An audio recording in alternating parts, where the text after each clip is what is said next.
As we move ever closer to what is now frequently dubbed the Asia-Pacific century, and its further development and on disarmament, every country has its mavericks, but we should never fall into the trap of judging a country by the eccentric views of such people.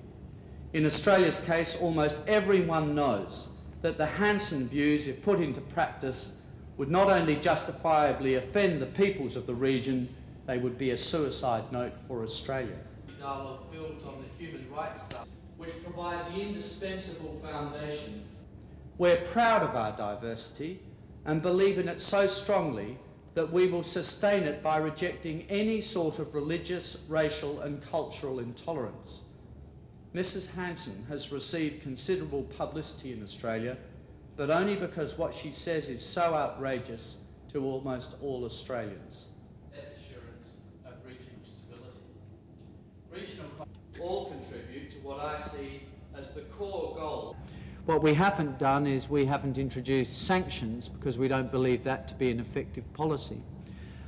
So I mean, it's not been an issue of any tension between Australia and ASEAN. It's an issue that we often discuss.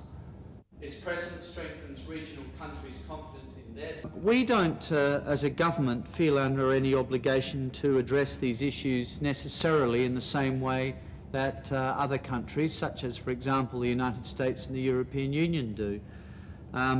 We address these issues on the basis of hoping to achieve outcomes, not on the basis of who can put out the rudest press release. And I have to say to you, I think a lot of the vocal, what you used the word vociferous, a lot of the vociferous human rights diplomacy, I'm not pointing the finger at any country, but a lot of the vociferous human rights diplomacy of the last 20 years has been extraordinarily ineffectual. We want to thank you very much for your view.